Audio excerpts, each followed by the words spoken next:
And it also takes like 37. All right, 36 Board. hours. I'd like to call the regularly scheduled Select Board meeting to order and start with approval of the agenda. I have a addition of 4 Alpha, which is a request for approval of private road name, and it's at the request of Beth Dow, our 9/11 coordinator. I'll move that we approve the agenda with the addition. My second. Okay. One other thing, we will have a short, we have a need for a short executive session. And so if everybody's okay with that, all in favor signify by saying aye. Aye. Aye. Those opposed? Okay. For those out there watching, we did start at 5:30. We had a reception in recognition of our retiring community television executive director, Dick Total, and it was incredibly well attended, and it was really clear how loved he is in the community and how much everybody is thankful for what he did in really getting our MCTV to the point where it is today. And so we're very fortunate to have him and have all of his years of service. And so for those of you, as you see him walking down the street, please pass on your congratulations of a wonderful career and all the service he's given to our community. I'd like to go to approval of the minutes of our May 23rd regular Select Board meeting. So move. I'll second. Okay, moved and seconded. Are there any amendments to the minutes? Any recommended changes? I have one. Do you have one? No. Line 329,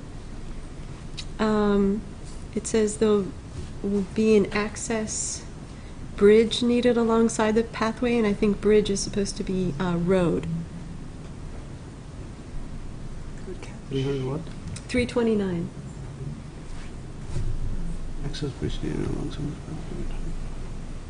That's the only thing I had, though. Okay. Anything else? Okay, all in favor with the single change of amending bridge to be road, signify by saying aye. Aye. Those opposed? Okay, and then we need to approve the retreat minutes for our Select Board retreat of June 6th. And I had one in there as well. Let's get a motion Oh, first. I'm sorry. Motion to approve the minutes? My second. Moved and seconded, okay. And recommended changes. In attending, to remove Donna Donahue and add Farhad Khan. Oh, yeah. Oh, good catch. It's probably just a template. So. Any other? There's no other. All in favor of approving the strategic planning retreat meeting minutes with the amendment of inserting Farhad and deleting Donna, signify by saying aye. Aye. Those opposed?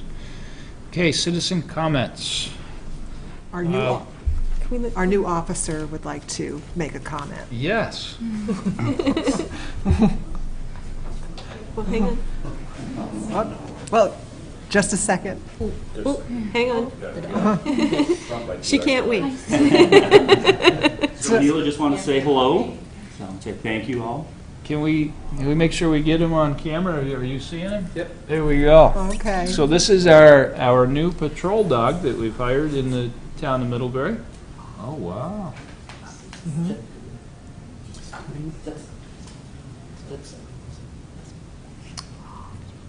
So as of right now, we're just doing basic obedience and socialization with her. So we've been through the high school, we've been through the hospital.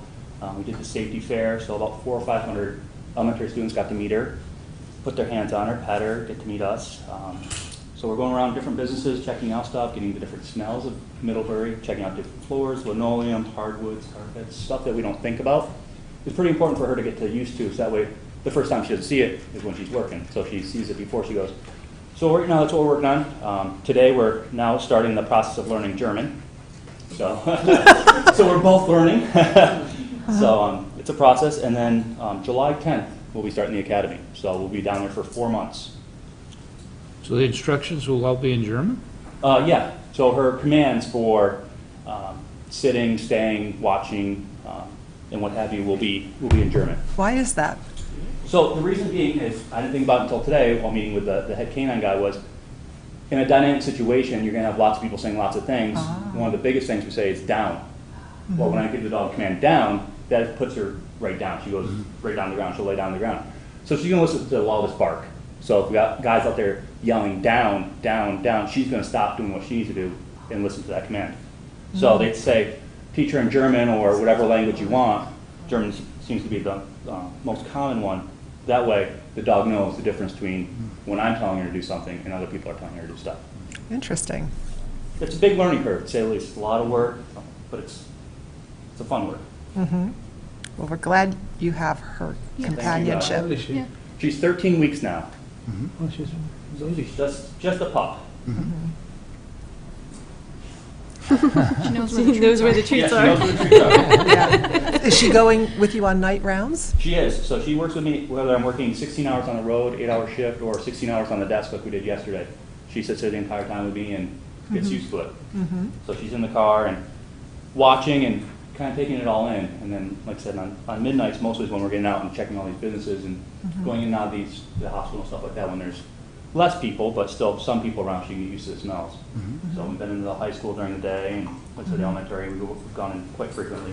Just have a couple kids there, so we go in there quite frequently just to kind of visit. Is she having the impact that you thought in terms of? Yeah, she's having a very positive impact with kids. Kids that wouldn't approach police officers before because we wear a lot of stuff and we're kind of scary, to say the least. I mean, my kids, it's another day and whatever, but other kids, they're like kind of standoffish and what have you. She's a good approaching tool. They'll come up, hey, can I pet your dog? And then they'll start asking questions, ask questions about the dog, ask questions about me, about the community, like what exactly do you do type thing. And so it's a great outreach tool as well. So, and the community members, other community members are saying, oh, well, Middlebury's got a dog now. So I've got some other off comments from other people like, oh, well, is she certified in drugs yet? Not yet. Okay, good, you can't smell me yet. Okay. That's exactly what I would have come out with, but okay. So she's getting all sorts of different connections with people, and it's really good outreach for kids, so, which is really positive. Great, Thank you. thank you. Thanks Good for luck stopping at the by. academy and So Bill, Thanks what's for treat coming in today. German? What's treat in German? That's a very good question. I got 3 words so far. Zest, which means sit. Aus, which means drop, so that when she has something in her mouth, I want her to get rid of it. Aus. We haven't worked on that one yet. And what's the other one that we know? Need, which means no. So when I'm telling her she's doing something, I want need and she'll stop. So otherwise, you get the bad guy telling her no, and well, that's not what we want her to listen to. So.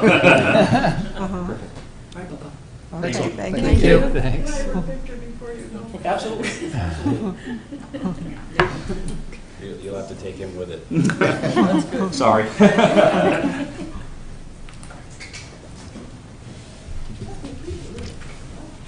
Irene Barna, and my request, comment, whatever, however you want to take it, is regarding the traffic at the end of South Pleasant Street.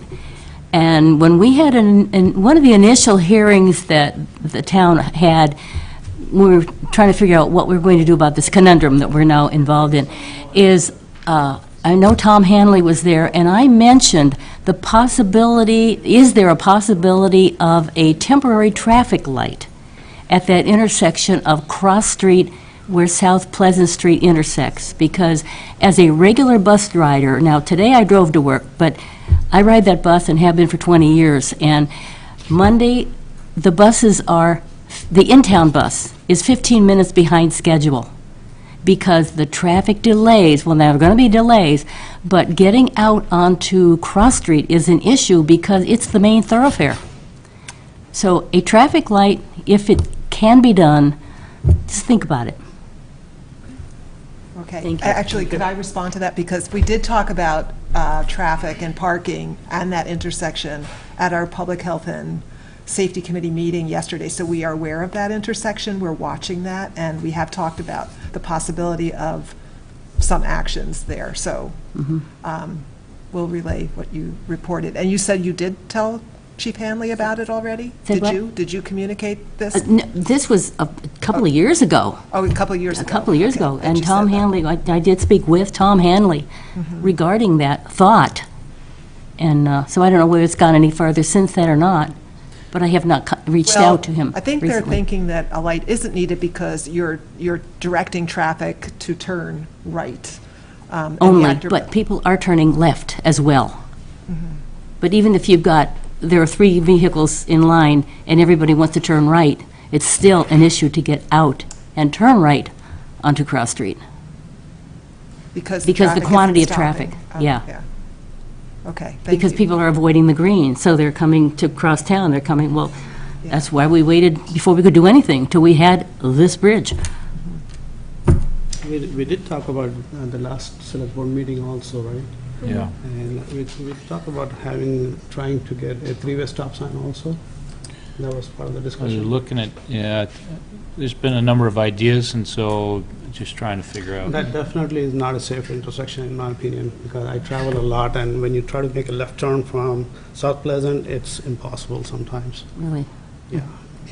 Well, I think, With the ACTR Yeah. bus stop being there now, it's very close to the Right. intersection too. Yeah, and we said, and when that becomes one-way, Yep. if it does, then it pushes all the traffic farther left where it gets blinder to make a left turn. And so actually, someone suggested a mirror would help there so that you could see, but that's just seeing, that doesn't stop the traffic. So we're aware that it's a bad intersection. Okay. well, I think Kathleen can get it to both the working group that's working on looking at the interim, or the temporary area, but also to staff who's working on the interim and see if they have anything too. So it's good feedback. Okay. Good point. Thanks, Irene. Okay, next on the agenda is some appointments to fill committee vacancies. And the first is Parks and Recreation Committee. Oh, I'm sorry, 4A. Yes, thank you. Let's deal with this one. So, in the packet we have, in our email, there was a request by Beth to approve the name Dairy Road for the private road starting at Route 7 South, and it goes between Foster Motors and Connor Homes, crossing Lower Foot Street and ending at the Omea Quarry. Requested by Foster Brother Farms in Omea. They've agreed to that name, and it is a private road. So we would need to have a motion to approve that and approve that, and then Beth could designate that as Dairy Road. I'll move that we name it Dairy Road. I'll second. Moved and seconded. Is everybody okay with that? Any questions? Okay, all in favor, signify by saying aye. Aye. Aye. Those opposed? So we have a Dairy Road. Now we'll go to the vacancy of the Parks and Recreation Committee. So we nominated Megan Curran and Megan Mayo to fill the vacancy on Parks and Rec, and we have, we need to make a formal appointment now, and we have 2 qualified candidates. And the board, because we have 2 that have different qualifications, and they both would bring something to the board has suggested that maybe we consider expanding the size of the board. And so, open it up to your thoughts and discussion. I would say appoint both of them. They both look very qualified to me. I met Megan Mayo a couple times, and she seems very, very enthusiastic. The other Megan, I have met only once, but she seems very qualified as well. I just, I also think they're qualified. I just have a process point. I think if candidates are interested in the committee, it's good if they approach the committee too and let them know of their interest. And I think that they both may not have done that at first. So I just wanted to be sure that the Parks and Recreation Board is comfortable with both of these candidates and expanding their board. Or is that our suggestion? That we No, do I this? think it's their suggestion as well. Okay. From their minutes I got from last week, Okay. they are leaving it up to us to nominate either one or both. And they're okay with that? They're okay with that. Okay, that's what I just wanted to be sure, that Yeah. they're comfortable, the committee is comfortable. Okay. Well, I thought about this and I thought it was a good idea. I mean, I think there's some committees where that won't work if you're making a lot of larger decisions. Sometimes it's better to have an odd number of members for voting purposes, but I think Parks and Rec, I wouldn't turn two strong candidates away from serving on Parks and Rec together. You know, I think it's a really good committee, and if it, maybe after a year it's not a good Doesn't fit idea. well, yeah. We could revisit it Yeah. at the next I agree. appointments, but to try it out for a year with that committee, I think would make a lot of sense. okay, I'll move that we nominate both Megan, first we want We'd have to to expand. So I'll move that we expand the authorized membership of the Parks and Rec Committee by 1 seat, from 9 to 10 members. I'll second. Okay, moved and seconded. Discussion?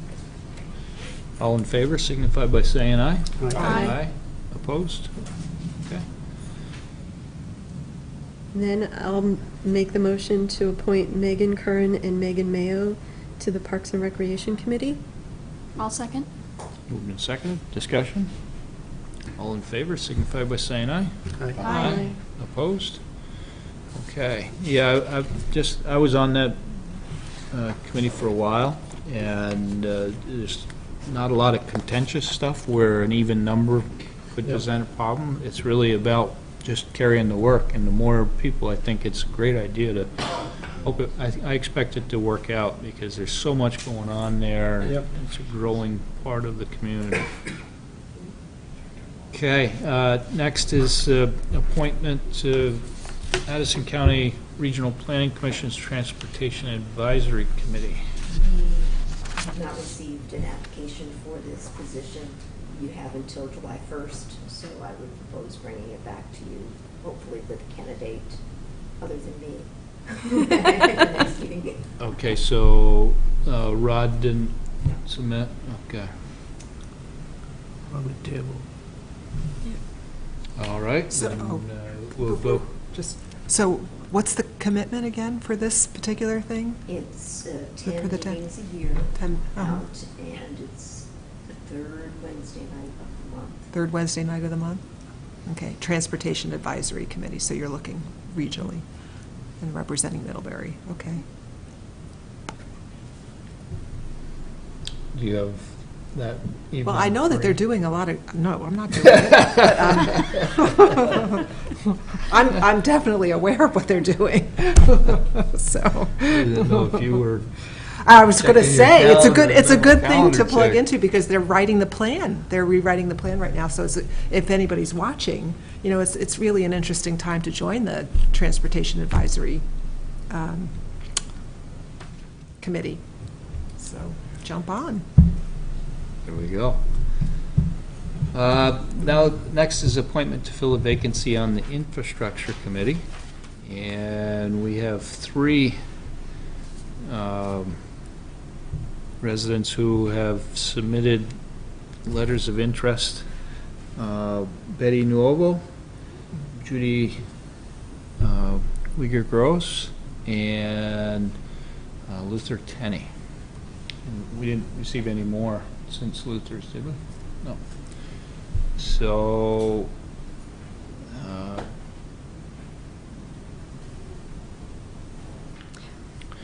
we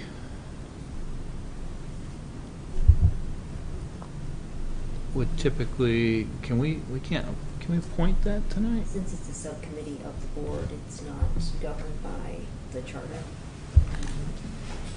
Okay, so we can actually do the appointment. We don't have to do a nomination. Okay. So, discussion on the 3 candidates then. So 3 or 2? There's Three, 3 there's 3. candidates. we got a third one today, Who's that? Luther Luther Tenney. Tenney. Oh, And I don't see him here. He was invited, but he He was couldn't. invited, he wasn't able to join us. Okay. So that would, yeah. yeah, and Betty's on vacation, so with Victor. Judy's right here. Yeah. So I was thinking about this today, and I was wondering, we've had in the past, we've had an alternate position on the infrastructure committee, but we haven't had that for a while. I think, Heather, you were the last one, and that was a little while ago. And we have a lot going on, so it might be something that we want to consider as well, since we've got several people who are interested to have one position and then an alternate. Certainly Luther has a lot of the skill set that would be really helpful. Judy's here, and she's got her relation with the tree committee and things like that. It's hard not having the other 2 here, and I know Betty said in her note that she's done it before. So I guess the question that I have first is, would we like to think about an alternate that would come? Certainly we've had issues several times in the past year where either we didn't have a quorum or we cut it really close, and so having that, I'm not always a fan of the alternate, but I think for us and the work that we have to do this coming year, it would actually be really helpful. So to think about that first, and then think about who we would want in those positions if we go for 2. If you're comfortable having an alternate, I think it's always good to have an alternate, and it's kind of like a full member in training in some respects. Right. And gives us an opportunity. Thank you. And that's what I was thinking of, like maybe to find out if any of those people who have applied are interested in being an alternate and sort of looking at that. I think it would be really helpful for us. I mean, certainly, like I said, I'm not always a fan of the alternate, but in this case, I've been thinking about it all day, and I think it's a really good situation for that. Well, I think tonight we should appoint the prime. And then we can have a discussion with the others as to whether either of them would be interested in being an alternate. They're all, I appreciate the fact that all 3 are interested and have come forward, because there's a lot of work going on. I look, though, at the different candidates and their qualifications, and while Luther isn't here, he would bring some really solid strengths right away. First of all, just his title, Director of Maintenance and Operations, he would bring facility knowledge and arguably be the strongest on that committee right away. He actually has developed, and Kathleen and I actually saw this last year, the various protocols for monitoring maintenance needs on buildings and forecasting them, which is a point that I think we all want to get to, where rather than reactionary, we're forecasting before where a critical point arrives. He knows construction, he knows engineering, he's a professional engineer, so he would be a very, very strong addition on here. And then we could revisit the alternate at another point. Well, I'm fine having the conversation about everything at this point. I'm not sure if Judy's interested in considering an alternate position at all. Can you hear us at all? Well, I'm having a hard. You keep leaning over. I'm like, I don't think she can hear us. So, sure. Yeah. You would prefer to be the full member, but if... Correct. Yeah. However, would be willing to be the alternate Yeah. if I knew for sure this person would do a better job. There's never any guarantees. Right. But I do agree that Luther is a very strong candidate and would be very helpful for a bunch of things that we're going to be looking at. There is a potential for some conflicts of interest for him, so having an alternate again would be a good situation for him, just because this is what he does for his job in our community with the college, that there's going to be some crossover there. Not that we can't navigate that, but again, to have somebody else there at the ready when, if he needs to step out, is good. I'm not sure if Heather had any thoughts. No, you said it really well. Okay. Well, if he did have to step out, like that wouldn't help an alternate in that case, because can an alternate attend and then step in as a voting member at the same think so. meeting? Does that work that way? Yeah. Okay. Yep. Well, And it sort of gives that person a chance to sort of learn the ropes and do different things.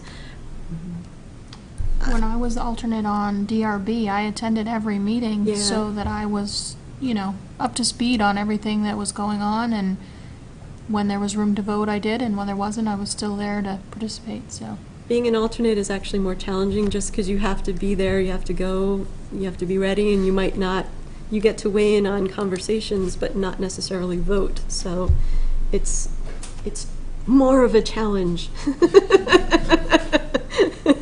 well, it's a great learning opportunity, and even for those that aren't appointed, if you're interested in the committee, certainly come to the meetings and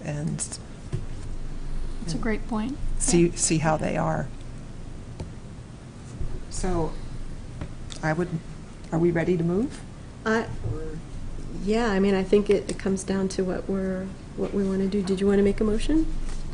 I move that we expand the committee to include an alternate position. Okay, Do we need to do that first? that's a good question. I don't think so. Okay. I don't think so either. All right, so- then I'll move that we appoint Luther Tenney for the position and Judy for the alternate position. I'll second that. Okay, discussion? Well, are we appointing the alternate now? Because we don't know. It seems like there's two separate positions because Betty's still in the running. Yeah. Well, I'd like to, if you have a feeling on the alternate, then that's the discussion then. yeah, I mean, as far as appointing Luther, that's the first phase. And then it's a discussion as to whether we do the alternate now or whether we see if Betty's interested in that as well, and then we could decide at that point. Yep. I'm comfortable. Your argument is valid for the alternate. I get that part, but I think we Right. want to. I see what you're saying. I think for me, I actually have a different idea that I'd like to talk to Betty about, but I'm not sure if she's interested or not, but I'm comfortable with Luther and Judy at this time.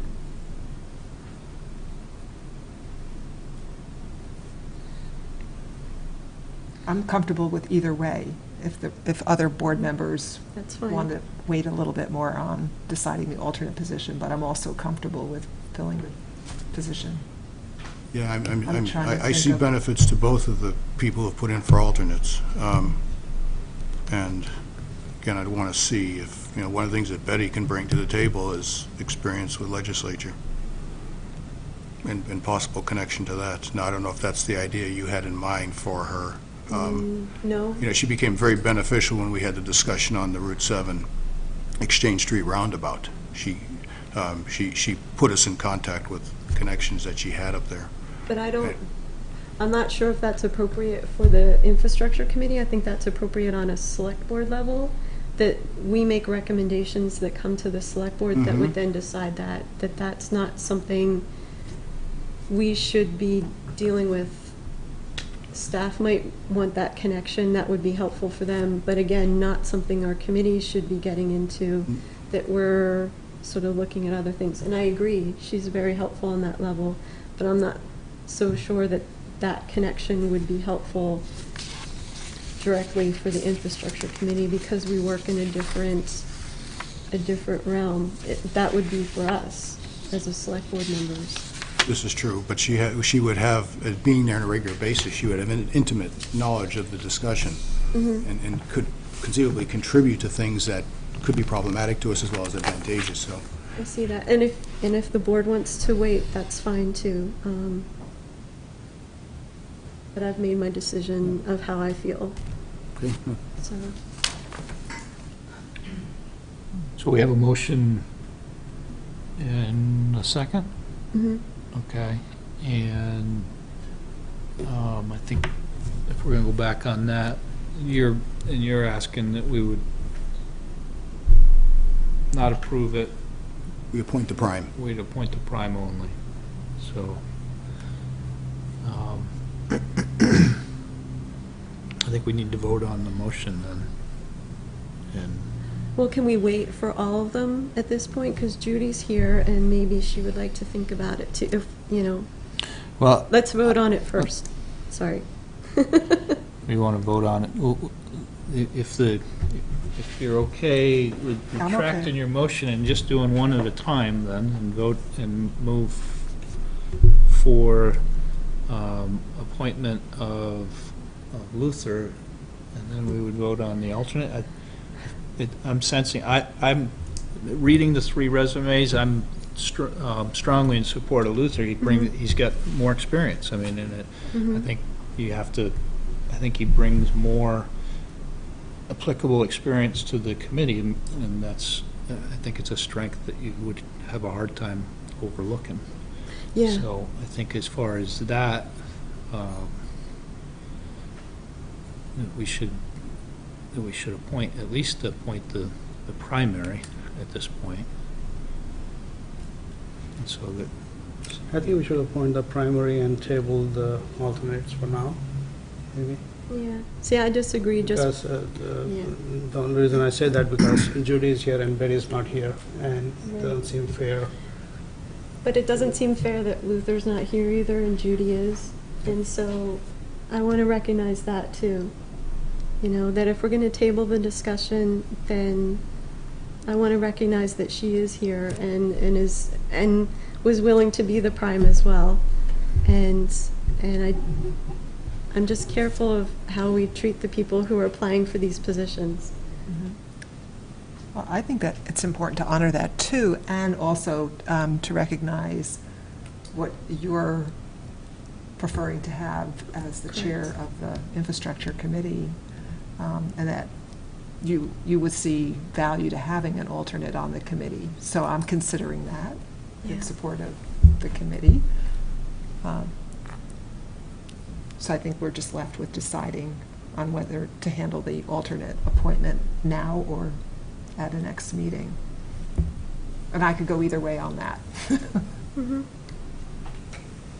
Do you have an opinion? Always. Okay. I think that that we should have an alternate. We've had several times this past year where we've been short. And I could really go either way on the appointment of that. I agree with Susan, I agree with Nick, and so there's my opinion. I struggle when we have good candidates interested in serving and we don't have enough spots. Right.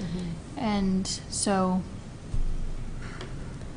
What's hard is I when we think don't have I- anybody, but it's even harder when we have a bunch of people that we want on there and we don't have the spot for them. and I do think that, for me, it's no question for Luther having the spot, the full regular spot because of his experience. And I think it would be, without a doubt, extremely valuable to have an engineer on that committee. So for me, that's,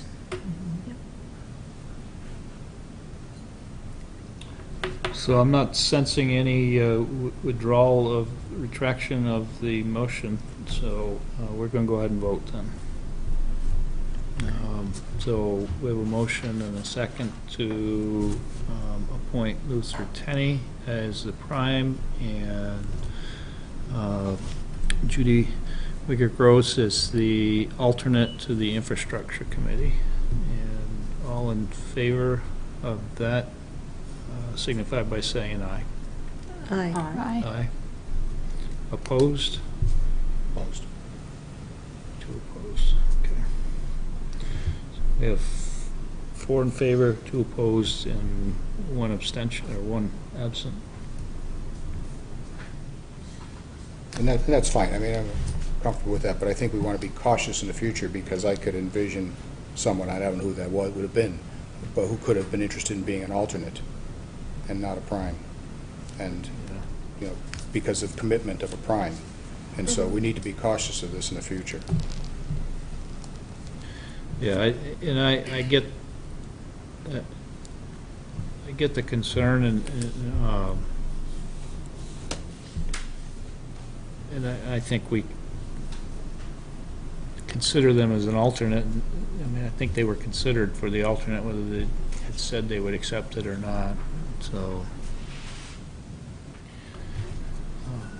And I do have something that I was thinking about for Betty, and I'll talk to Kathleen about it, so. Okay. And I would disagree a little bit with Nick, sorry. I Well, think, you already agreed with me once, so I'm Yeah. okay with that. Yeah, you gave me one tonight, so it's okay. Yeah, no, we're cool. hey, we gotta keep the sitcom going. Dave? right? Oh, God, that was... I just, Let's grab Dave, and we gotta move our agenda. Entertaining than ours. No, we don't. Oh, we'll change that. I do think that if someone's interested in alternate, they should be prepared to put in as much time as a full position. So I don't think we should present an alternate as less involved time. That's my only, you know. So saying you'd be interested in an alternate because maybe you wouldn't have to be there all the time, I don't think is as an accurate description, so that's all. Sorry. Am I supposed to agree with you on this one? No. Okay, that's... You don't have to agree with me. Okay, Dave. Come on. Oh, what do you guys want now? When's that truck gonna be here? Soon, I hope. Can it come visit us at a select board meeting too? Yeah, we can give it a Just try. park it out here. Maybe the revised drawings, I'm sorry, I've only got 3 copies. David's not able to count. Okay. It's realistic. Is that the same one we ordered? No, it's different.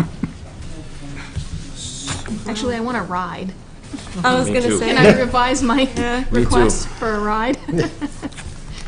I think there's a line, but sure. I want to ride too. It's really cool. So the nice thing is everybody can draw a fire truck on a piece of paper, and I'm anxious to see the steel, just like everybody else. So we're still moving forward in that process, and the next part of that process was to purchase the loose equipment and the radio equipment. So this stuff is in-house, so when the truck does arrive, we can fit the truck up and get it into service as quickly as possible. Back in September 27th, we were here and we asked for approval of $881,805 for the purchase of the truck, the loose equipment, and the radio equipment. We put the loose equipment out as a package to 3 different distributors. We got much better pricing that way as a package, and I believe you have a spreadsheet in front of you with the preferred vendor and the alternate vendors, and then the cost associated with that. And Myron's here to answer any questions that you may have on any of that stuff, but the primary vendor is MES. We've done a lot of business with MES over the years. They're a stand-up corporation for a total of $36,840.77. And then the thermal imaging camera to go on there for $82.14, or for a subtotal of $45,054.77. And then the radio equipment for another $8,000. The truck will be pre-wired at the factory for the radio, so that saved us some labor charges there. The headliner wasn't in. It makes sense to run those wires prior to the headliner going in the truck, so that was a cost savings that we were able to establish there.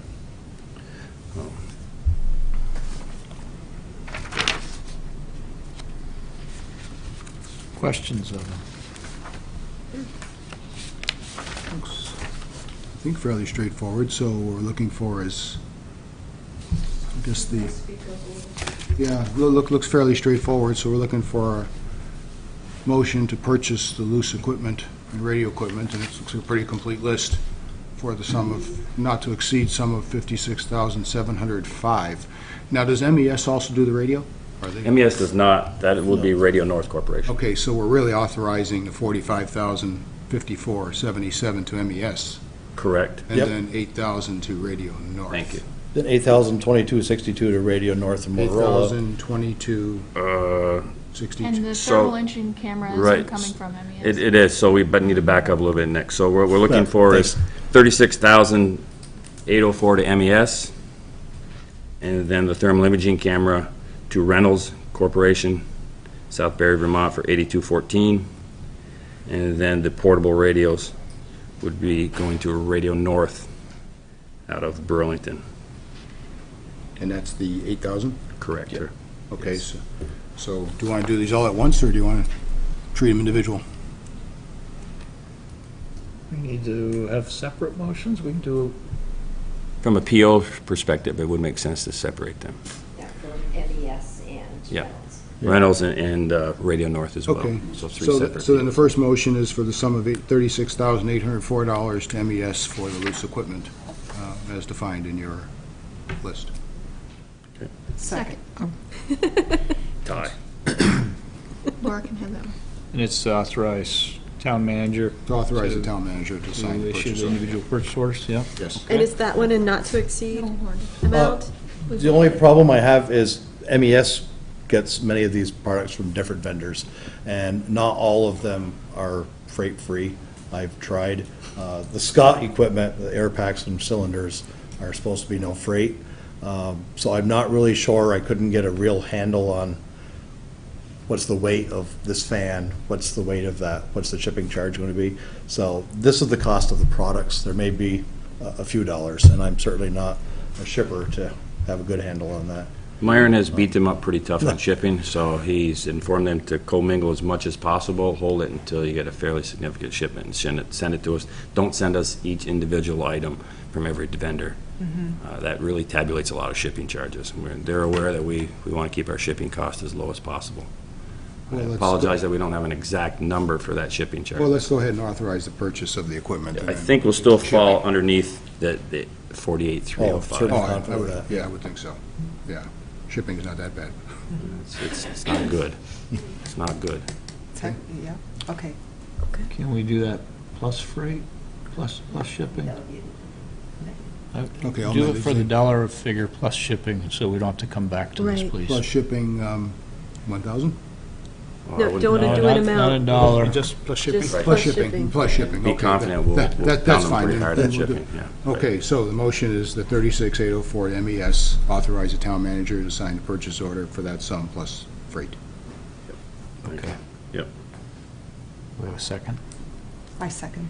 Moved and seconded. All in favor? Aye. Aye. Opposed? Okay.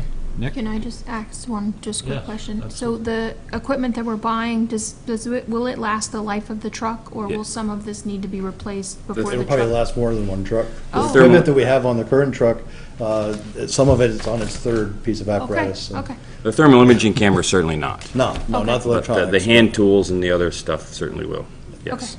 I was just Great curious question. how, That's a good question. you know, what the life of some of this Yeah. equipment, just generally. Some of our most of the hand tools, we're trying to get all fiberglass handles. The wooden handles that we found from the 60s are all dried out, and we've tried soaking them in oil, and just, after a while, wood just is cold. Yeah. Good. Motion number 2, authorize Town Manager Kathleen Ramsey to sum of $8,214 to Reynolds for the purchase of the thermal imaging camera. And likewise, let's add plus freight. No Don't freight. think so from Reynolds. That is Reynolds is straightforward? If he wants to sell us a camera, he's not going to charge us Okay, well, for then it. that's fine, then that's the sum. I've browbeat most of them pretty hard, so. I'll second. Did you get a second already? No, we did not. I'll second. Moved and seconded. Okay. All in favor? Aye. Aye. Opposed? Okay. And then the final of the 3 is to authorize Town Manager Kathleen Ramsey to sign the purchase order for the sum of $8,000 for the portable radios from Radio North. I'll second. All in favor? Aye. Aye. Opposed? Okay. So if I give you a quick update before he goes into stuff off the letter, I gave a few copies of the updated, all the final changes. This is really a drawing of what the truck will look like, other than it'll be big and red and white as it comes. And I'm not quite sure why it took me so long. Maybe it's because I forgot to call him when I asked him for a deadline of June 1st, and I remembered that yesterday. Oh. David said, Laura's asking for an update. I said, I'll have that tomorrow. So the update is, I have one very poor quality picture of 2 frame rails. That's how a fire truck starts. It comes into the factory as 2 frame rails, and they stamp holes, and Brian, you're probably more familiar with this than I am. They don't drill them for strength reasons, they actually stamp it. These rails, as well as the 2 liners, have been completed and sent out to, I believe it's a company in Ohio that does the galvanizing. This photo was taken on May 18th. So those now have holes and they're galvanized. And the report I got that this is done, the torque box was already completed earlier. Major components for the chassis and body, drive gear, motor and stuff, has been ordered, if not received already. And what I've been told, there's many of the parts already there. They're just starting to put them together. The cab, if not being assembled already, will be happening this month. So lots of different pieces. The aerial components and steel has been delivered to the welding shop, and so it's certainly underway. So is it also on target for what we thought as our October 1st-ish deadline? Ish. Yes, from all words that I've heard, and I'm confident that we'll be on target. There's still plenty of calendar that hopefully nothing goes awry, but I'm confident, yes. Great. Well, now, there's one more item here, and that's your protective clothing. Actually, there's 2, Nick. So the next item is another thermal imaging camera. The one that is on our mutual aid engine has decided to become less reliable and needs to be replaced. It's the oldest camera in our fleet, and as my memo states, that there's a $1,500 bench fee to open it up and analyze it, and the camera is not worth $1,500 to just open that up and to see what's wrong with it. It should be replaced, and it's time for it to be replaced. And my suggestion would be to replace that camera out of the capital budget, which is set up to do so. We would replace that. The interesting thing about the thermal imaging camera, we were here 8 months ago and bought the same camera for $12,000. What happened was MES had the market in thermal imaging cameras and had the market so tight that they cranked the price way up, and That's amazing, yeah. they lost the market. They were getting hammered by everybody else, and all of a sudden they sent out a big notice that they've had a reconsideration of pricing, and they've taken a 50% cut in their price of their cameras. So this is the exact same camera, unfortunately, that we paid $12,000 for 6 months ago. And we're not the only ones, many people have. But again, this is far superior to any other camera on the market. So the good news is we're buying one for less. The bad news is we bought the same camera for a few dollars more. And actually, that camera we bought, the list price was $16,000 back then, so it was even crazier.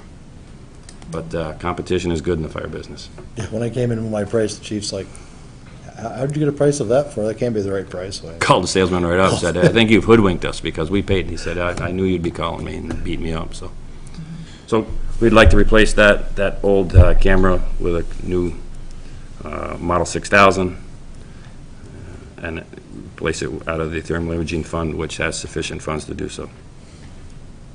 Is that the same camera that we just did for the We just ladder did. truck? 2 different trucks, yes. 2 different. Right. Yeah.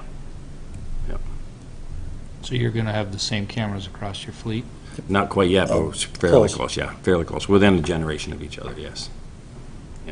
This will make about 4 of the 6 cameras all the same model. Yep. So you're looking at 8214 for that camera then, too? Yes. But to a Reynolds or to the other? Reynolds. To Reynolds, Reynolds, yeah. okay. And I'm going to try to buy 2, to put them in the package and see if we can get a better price. I was going to suggest. Exactly. Yep. Right now, he believes there's 2 separate purchases here, but I'm going to try to get a few more dollars off. And this is in a charger too? Yes. Yep. Charger with batteries as well. Okay. Yep. And did that go with the other one too? It did. 'Cause- Okay. Yeah. So I'm not sure if we said that, so, Yeah. okay. Great question. Motion? Well, I'll make a motion to purchase a second thermal imaging camera for a not-to-exceed sum of $8,214 from Reynolds. I'll second that. Okay, all in favor? Aye. Opposed? Okay, and last thing, Dave? The last thing is turnout gear. We had our annual inspection of turnout gear, and we've been working diligently to try to get caught back up and stay current on that. This year, we'd need to purchase 5 sets of turnout gear, and sets would be a coat and a pair of pants and 8 pair of boots. There's sufficient funds in the capital budget under protective clothing to purchase these items, I'm sorry. The gentleman will be here tomorrow night to do measuring and that type of stuff. So we have them come up on a semi-annual basis to measure everybody and make sure that these coats are custom made for you, so, and the pants as well. So this is all in this year's budget already? Right, we reviewed that at the committee meeting yesterday. I looked at it too. It was awesome. You did a good job. Well, we're not there yet, but your help was, you put us on the right path, I hope. You We'll did see. a good job. Okay. See. Well, then, it's the final motion tonight, is to authorize Town Manager Kathleen Ramsey to sign the purchase order for 5 fire coats, 5 pairs of turnout pants, and 8 pairs of boots from Bergeron Protective Clothing. Total cost of $8,856.47. Moved and seconded. Okay, all in favor? Aye. Aye. Hi. Opposed? Okay. For the second. Farhad. We're giving it to Farhad. We are so nice. Yeah. He was a He was 1 second ahead of me. Photo finish. lot of fun. Okay, anything else, Dave? I think we're good. Thank you very much for your time. Chief? Thanks. Nice, appreciate it. Thank you. They're going to keep you in the loop as far as pictures, as this from the rails, it starts to actually they're have back some and forth. form to I was it? hoping to have more pictures, but this weekend is the New York Fire Chiefs Convention. I believe that's in Verona. So there's conventions. Next week is the New England Fire Chiefs. I think that's down at, I just messed this up, Mohegan Sun. Yeah. And so there's that, and then Glenn goes back and forth to Michigan. So I'm hoping to get progress pictures. Okay, So, good. yeah, And you especially po- when they start seeing yeah. components being built. Yep. You've been posting stuff at Middlebury Fire Department website too? Post, I can give it to somebody that can post it. Yeah. Okay, Vermont Gas?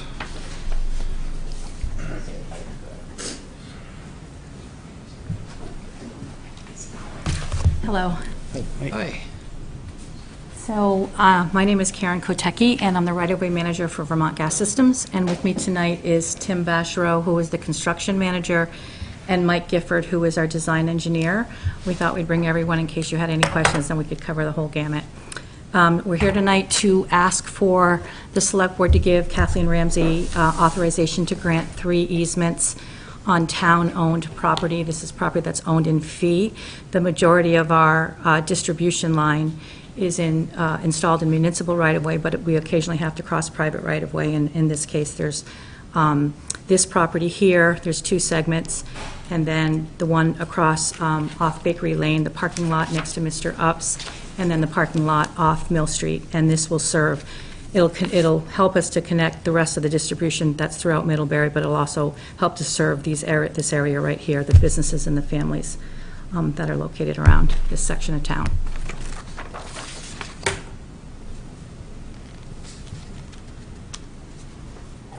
Particularly, Karen was here to respond to your questions of last July about removing the pipe once distribution ends. Well, so if we were to ever cease operation, we typically would prefer to leave its distribution pipe, and I believe it's 6-inch, and then there's service lines off that. We typically, and Tim can speak to this better than I can, we typically would prefer to leave it in the ground. We purge it, we cap it. If for some reason we stopped, operating the gas system, the gas network, it's less of an impact from an environmental perspective. It's less of an impact for lots of reasons, and I don't know if you want to add to that. There's underground infrastructure that we're going to be co-locating with, so we'd have to think about disturbance to that if we had to dig it up.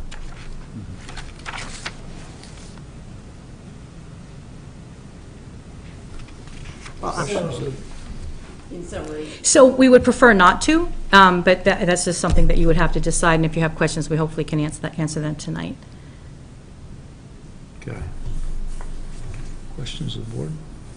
Well, I do remember your suggestion that we could pour concrete into the pipe as a way of stabilizing it, because just leaving it there abandoned without having it attended could be a risk.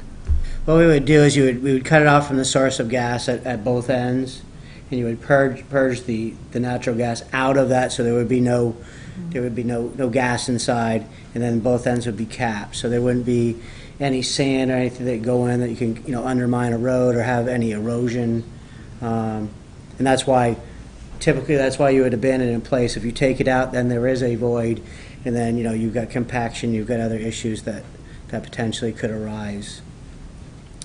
We say abandon in place, we did abandon in place, but if there was a need for the town to install a utility pole or something where they needed to work around that abandoned pipe, we would cut that section out. But again, as far as just removing the pipe, it's actually more intrusive than installing the pipe in some cases. So we're not leaving it there because we don't want to, exercise the cost or anything. It's just an easier practice. But as far as working around it after it's abandoned, we would certainly work with Public Works and any of the parties to make sure that's not going to be any hindrance to their work or add cost or time to any of their projects. Well, I'm not technically qualified to say what the best answer is ultimately, so I have to leave it to the professionals on this. I hear what you say. That's a pretty common practice because of the fear of risk of disturbance.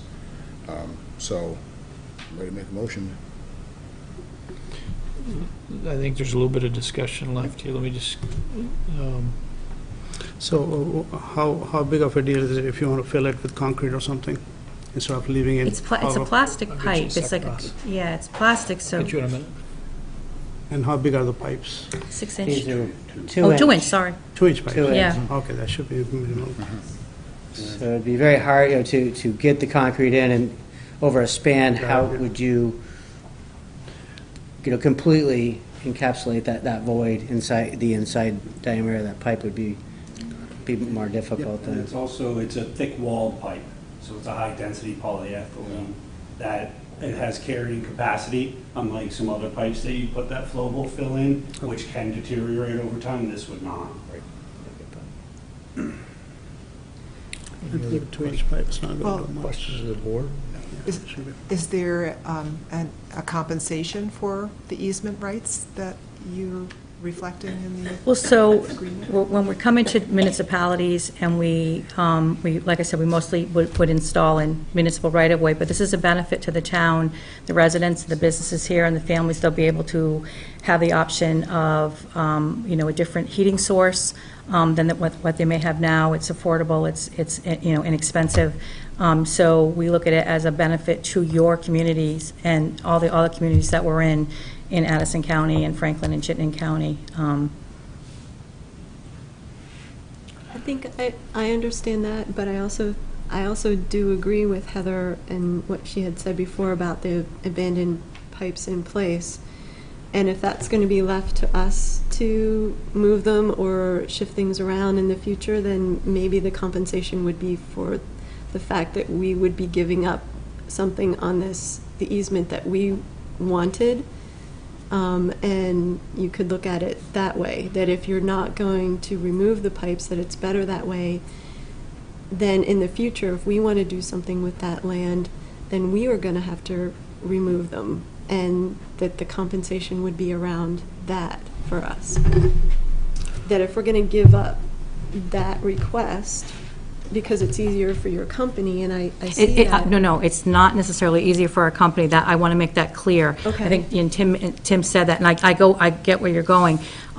It's not a deal breaker for us. If you said, we want the pipes, you need to remove them, if you cease operations, that's not a deal breaker. We prefer not to, but not because Vermont Gas doesn't want to spend the time or you know, the costs around it, it's less intrusive to the environment. And, you know, perhaps, I don't know if you can speak more to this in terms of the facts behind digging it back up. But that's not a deal breaker for us either. Okay.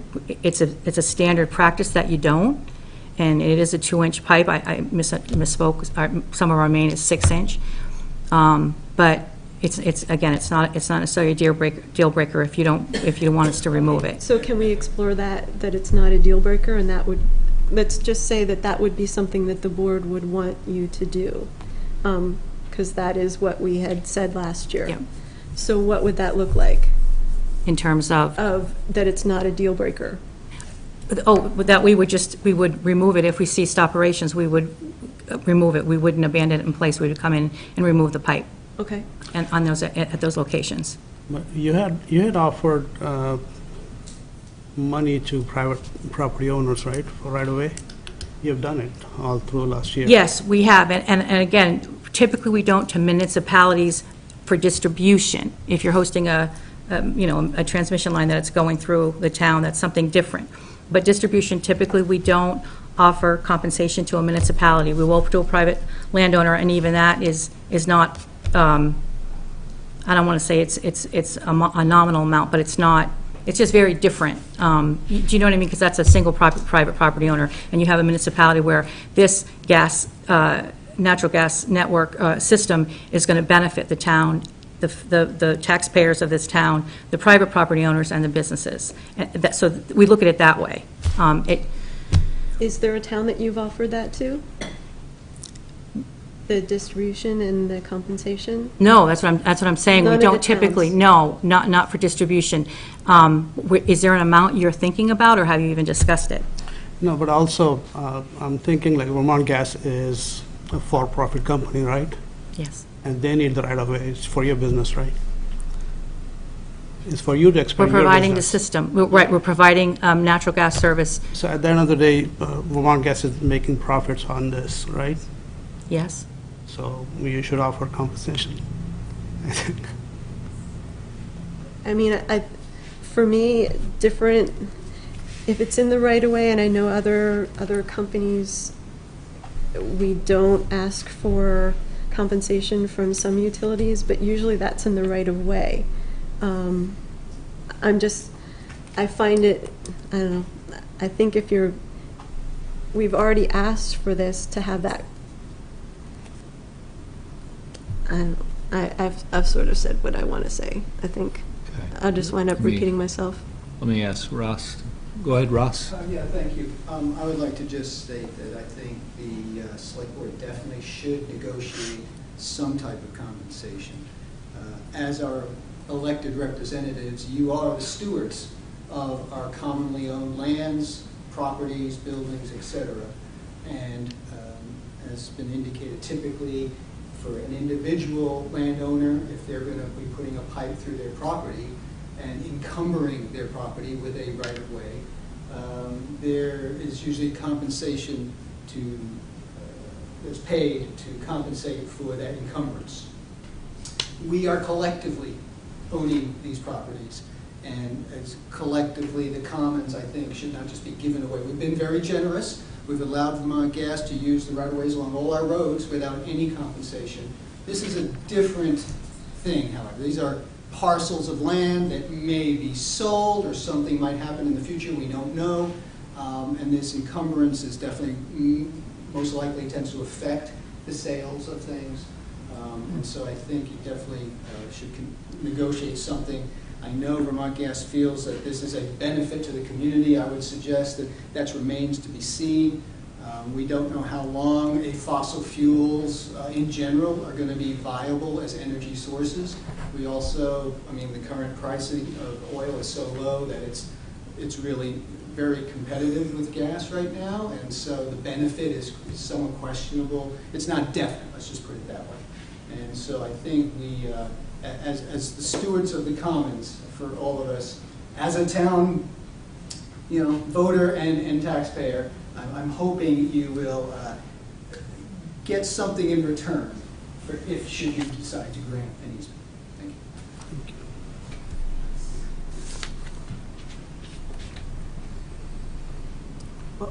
I'm just wondering if there is a formula that you have used with landowners for which we could agree on what an appropriate compensation would be. So I would need to figure out the footage and that kind of thing of what we would typically pay for, private property, and I can let Kathleen know that. Okay? Yeah. Well, that seems Tomorrow. a Yeah. reasonable measure. Okay. Were there any other concerns or questions? So there's a process here. So could we, by starting the process, Kathleen, of doing the easements and stuff, signing it could be subject to an agreement of Well, why don't I bring back to you what Vermont Gas proposes for your acceptance, and then you could do that make a motion to at go that forward. time. So hold off, so your recommendation is we hold off, and, okay, so why don't you get with Kathleen and maybe provide us something Sure. that we can address. I'll calculate If you could the 3 calculate easements. that Yep. and then have that ready, maybe for our next board Sure. meeting, we could talk about that. So, Okay. good. We'll do that then and get back to you next board meeting. Okay. To the next board meeting. Thank you for your time. Thank you. Okay, Great, thank you.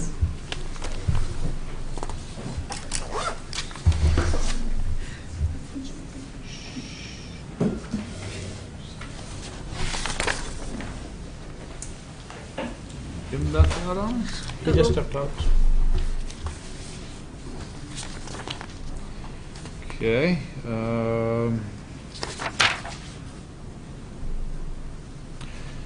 Let's jump forward to item 9 then, and consider proposal to remove the homestead penalty. And this was our town treasurer, Jackie Sullivan, asked us to consider eliminating the town's property tax late filing penalty. And so she pointed out that the state's delay in filing the tax returns in 2016, and frankly the amount of time it takes her, the staff time, and it's only a $50 late filing fee, and there's really not the return on investment, is what she's saying, as well as it's not always the property owner's fault. And so reconciling that, her recommendation to us is that we eliminate that. So thoughts of the board? I think that's reasonable. Yeah. Anything to make Jackie's job easier that doesn't impact negatively on the backside is a wonderful thing. I guess I would just ask Kathleen, do you endorse it? Yes, Jackie reported that I think her estimate was $1,500 in total last year, and this homeowners have a difficult time understanding and accepting this additional penalty. So the cost benefit isn't there. Okay.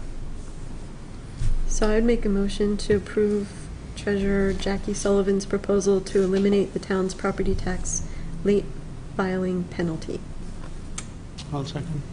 Moved and seconded. Any final comments? All in favor? Aye. Aye. Opposed?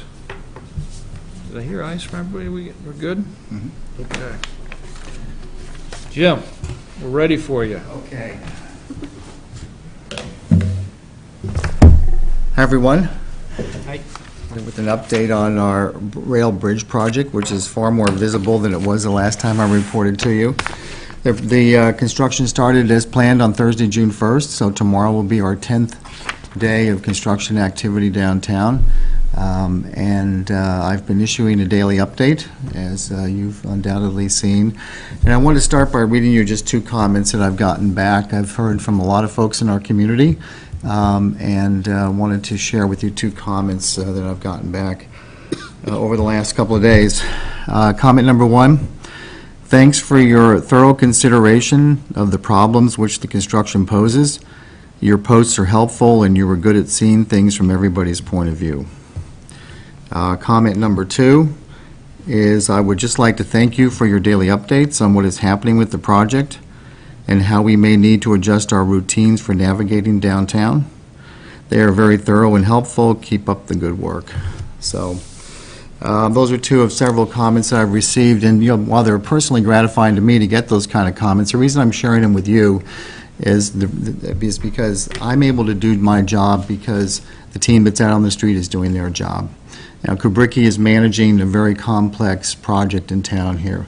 We've got several subcontractors working. We've got Nicholson doing the drilling work. We've got Donnelly doing striping and signage. We've got another group that are doing the flagging. We've got our own Champlain Construction who will be doing the water line reconstruction. There are a lot of moving parts to this project. And what I've observed in my time on the street with these guys is that Kubricki in particular and the V-Trans folks on the street there are highly professional. They're executing the plan that you've seen, and they're doing a good job of managing all these moving parts. So that's my observation I wanted to share with you because I'm on the street many hours a day. And half of that time is spent with the guys who are doing the project, and half of that is spent inside stores talking to folks who are the merchants who are most directly affected by this. They appreciate the FaceTime, they appreciate the information that's flowing out from the town to the community, and I think that's making a big difference in how this project's being received. My observation has been that people are quick to adjust to change, and whether that's a traffic lane that's shifted or whether it's a lack of parking in town, people make the adjustments and they move on. And so that's been heartening to see. Very few complaints downtown that I've received. Those that we have, we've acted on very quickly, and a lot of adjustments are kind of being made day to day here to make the project work well for the town. Just real quick, the drilling is done on Main Street, and the only remaining work to be done on Main Street is the relocation of the water line. Champlain Construction will start on that project tomorrow. The drilling is shifted to Merchants Row. That's the focus right now on Merchants Row. That drilling will probably take 2 days, and then they'll be off of Merchants Row with that work as well. So I think we're kind of at the midpoint of the project right now. That's a quick summary of where we are, and I'll ask you if you have any questions about the project or any observations you've had about the project or things that could be improved. Nick?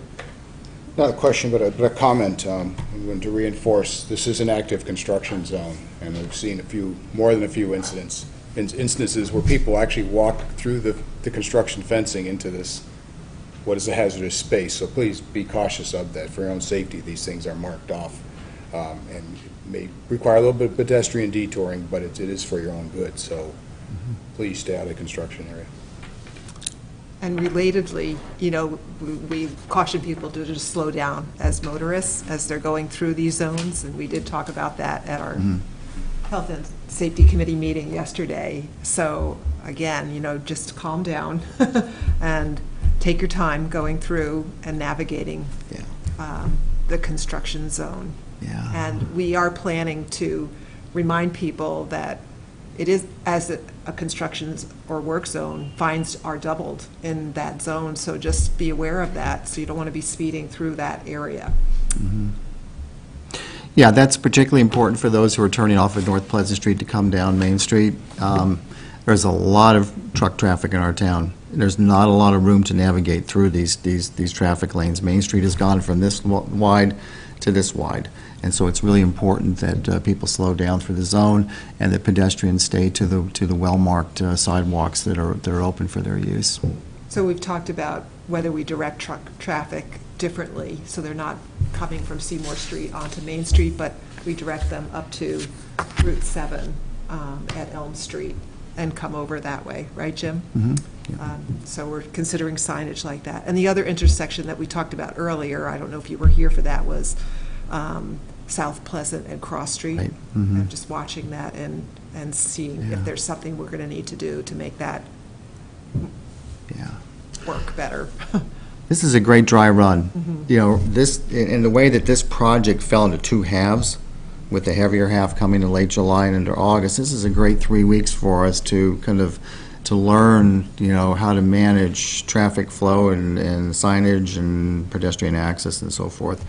And then we'll apply that to the temporary bridge installation, and then we'll wrap all of that up and apply it to the larger project as we move forward. So it's a great opportunity, I think, for us all to learn and apply those lessons learned.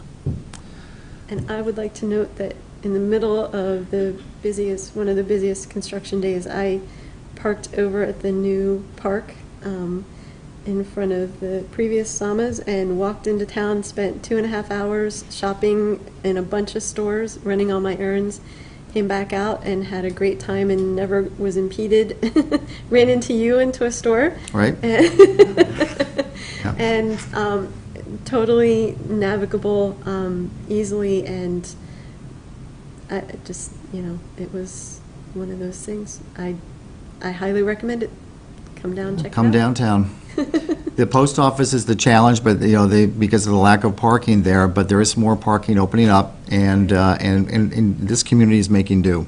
They're making the adjustments, and they're getting to the post office, they're getting to the bank, they're getting to St. Stephen's, they're getting to the retail shops on Battelle and on Main Street. So it can be a challenge, but the community is making do.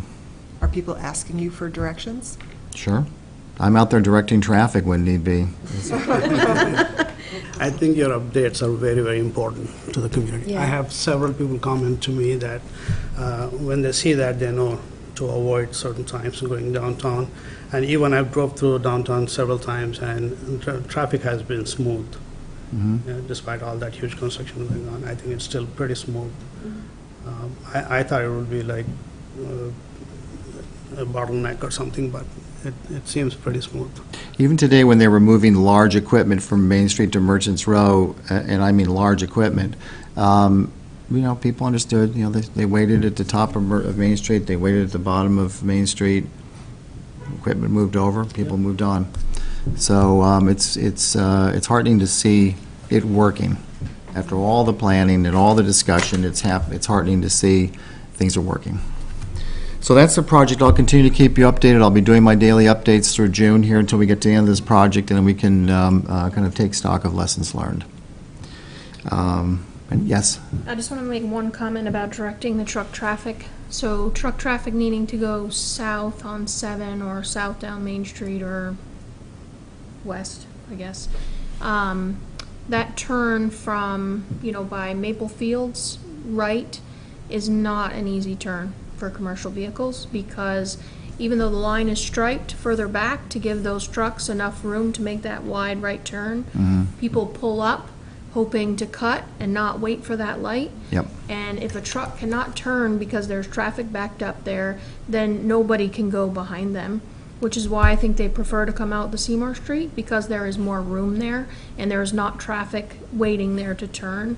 So although I do recognize what you are trying to do there,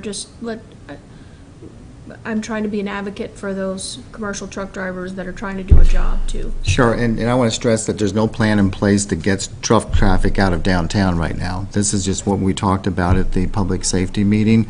I think VTrans is going to have to be involved in that, because they're the ones who are going to have to be making the decision to direct traffic onto the state highway there on Route 7. So it was just a thought right now, or a suggestion, I should say. Could I ask Irene how the new bus stop location is working since you use it? Have you used it today or this week? The new Actor bus station on South Pleasant Street, is that working out?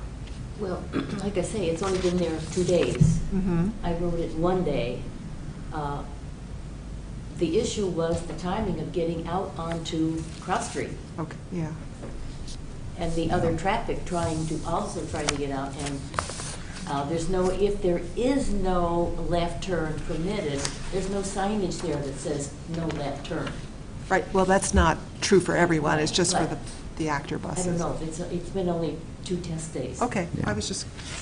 But it seems to me that being 15 minutes behind schedule on a normal day, Monday, that's probably the way it's going to be. Okay. So they might have to adjust their schedule, maybe? That's we'll. I think we need to let we'll see. Actor work We'll see. that. They'll We work got- it. We got agenda items. We had a lot of other stuff. Are you done with the update, or there was other stuff in here? Just one decision you need to make on the USDA grant. I'll mention just in passing, the environmental assessment is still under review. All the written responses are being responded to by the team, and that is, there's no date yet set for forwarding that to the Federal Highway. The decision I'd like to ask you to make regards the United States Department of Agriculture's Rural Business Development Grant of $25,500 with a DIDC match of $17,500 is due to timeout in September of this year. And so at a DIDC meeting, I suggested that we send a letter to USDA, and this followed a meeting I had with them in Montpelier, asking for a one-year extension and a revision of the scope of the grant, which was originally just for digital marketing investments. The merchants didn't see the value of that, so I've asked it to be opened up to be kind of general marketing and promotion. USDA has indicated a willingness to extend it for a year, but we do need to get this letter out, and so I'm asking you for your approval of me signing this letter that would then go out to the USDA requesting the extension and a revised scope of work. Okay. Pleasure of the board. So I'll make a motion to approve the draft letter to the USDA Representative Susie Poland requesting an extension of and change of scope to the town's USDA grant relative to the bridge and rail project. I'll second. Got it all. It's in stereo. Seconded by Heather. All in favor, signify by saying aye. Aye. Opposed? Okay, so that seems to make too much sense. Okay, Easy to get support on that one. good. And then I guess the Printer's Alley grant funds move got denied? Yeah, they, as reported in the select board notes, the upshot of it was that the state concluded that to be consistent with how requests such as this have been handled in the past, we will not be able to honor the town's request to transfer the funds from the Printer's Alley pedestrian and landscape improvements to Exchange Street sidewalk extension. And so do we have ability to use them or extend them, or are we just going to lose? We have to show significant progress in something associated with the Printer's Alley before 2018. Okay. Mhm. Can that be in the form of concrete plans? I'll check on that. The information I got, I had separate conversations with the folks at V-Trans about this, several weeks ago, and their recommendation was to just shut down this grant and reapply at a time when we knew what we were going to do with those funds in Printer's Alley. This was a redirect from the Marble Works, right? And so they're very open to working with us to ensuring that we have a good shot at getting monies to work on Printer's Alley or any other area that's kind of affected by the project, but at a later date. That's different than what we were just talking about, though, isn't it? I That think- would be risking not getting it versus proving that we could do something. Okay. You asked me to check on. Yeah. I think we okay. need to define what significant progress is. And if we Yeah. can, if it's acceptable, we're not going to be able to actually develop it by 2018. Right. Yeah. So we need to, if I just the hate to fact of say, actually having concrete plans, I don't think we're prepared to say I until we just- know from Kathleen. I'm not sure if I'm ready to say, to say, no, thanks, we're not going to do anything with it yet. No, we need to 'cause find out from Kathleen. Yep. Once we get a grant, I'm like, Yeah. ooh, I'm hold on to that. just relaying what they have Yeah. conveyed to me. How much was that grant for? again? $240,000. It's a lot of money to pass on if there's a way for us to hold it. Hold on to it, So, yeah. Um, I agree. On the actor relocation, that's due to us from the planning committee next meeting? So I would like to ask the board about having a public meeting before your next select board meeting on the Actor bus stop, which would delay the final report to you to your July 13th meeting, but we are in need of a public meeting on that. We had originally thought we would have it before this meeting, but we had other business to attend to this evening. So with the board's permission, I just scheduled that maybe at 5:30 or 6 o'clock on the 27th and get the public portion of that in, and then it would go back to the infrastructure committee and then back to the select board on the 13th. Is the board amenable to that? Yeah. Absolutely. All right, let's do that. And the other item in your packet is the response to the Addison Independent editorial. That's something that the board would like to discuss. So I have a thought. I've been thinking a lot about this, and I know,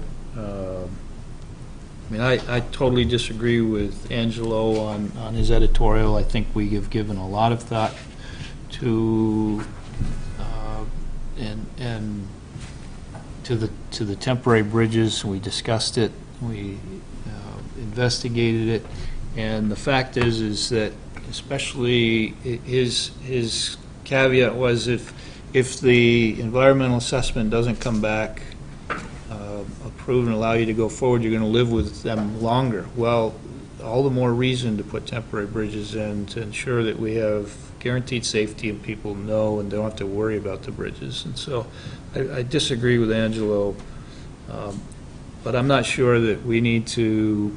I think it's yesterday's news already, and everybody I've heard from disagrees as well.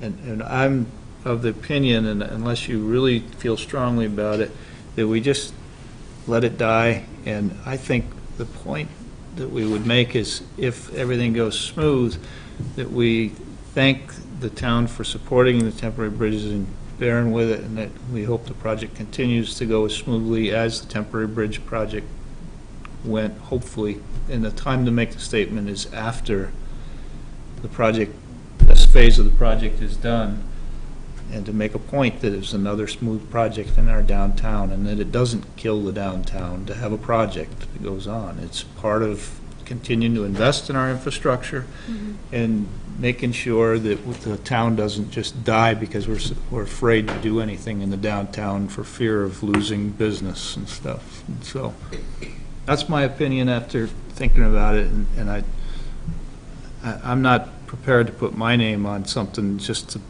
get into tit for tat with Angelo, because I respect his opinion, but I disagree with it, and I don't feel I need to do it. It's putting another paid advertisement in the paper. Well, I think your point about old news, when I first saw this, I was in favor of it. But then as I've watched the progress, and I see the daily updates, and I likewise independently talk to people down there, things are moving forward. So this really would be behind. So I don't really see any sense to it at this point. Let's just keep moving forward, no need to look back. I think that a lot of people are relieved that it's going forward, and that they are relieved by the regular updates, and they're feeling validated by that, like that they appreciate that it's something they have to adjust to, and that we're using that language in the updates. I think that's really important, and I think that's what we were hearing from some of our folks at the hearing that we had on the environmental assessment. So I think, like we've said, we're really grateful for people bearing with this, and really appreciate it. It is hard. It is hard.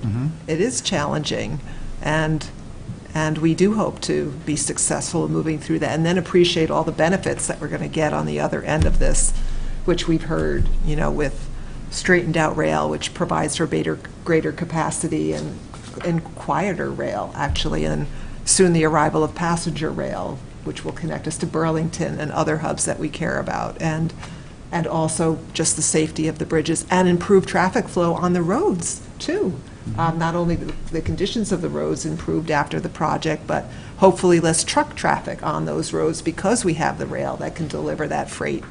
And we've learned well what its benefits can be for delivering loads and getting that off of our roads. So those are all benefits that we can look forward to. I think for me, what bothered me the most was that Angelo had misquoted you and also gotten some of the information incorrect. And I think you have actually set the record straight with him. With him, which I right. think is important. And that was done privately, just with him, and that's the end of it. I just think it's really important. I've seen, especially this week, just how much, and heard firsthand how many the businesses really appreciate the communications and the information that you present. And I just want to make sure that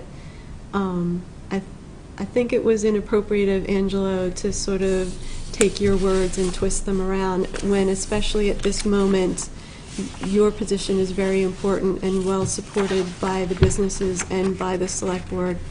And I just want to make sure that you understand that we support you, and Thanks.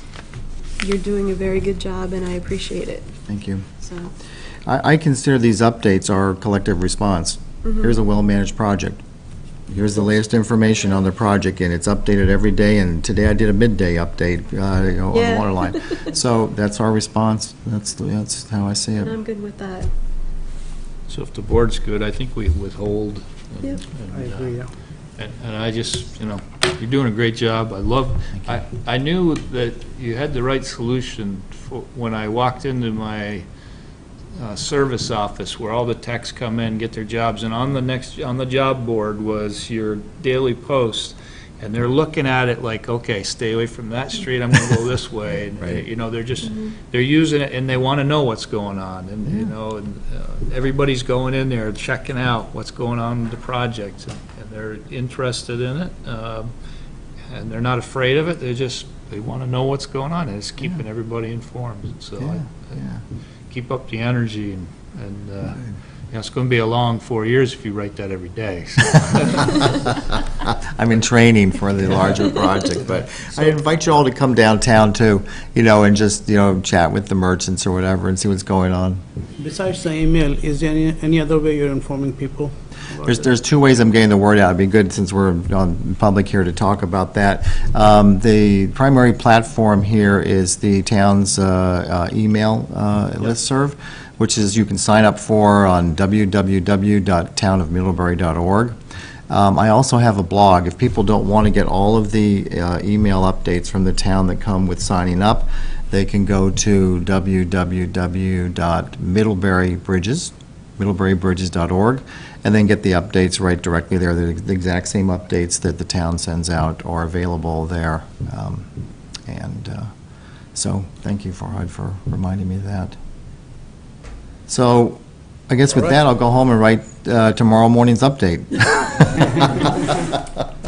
Thanks, Jim. Okay, thank you very much.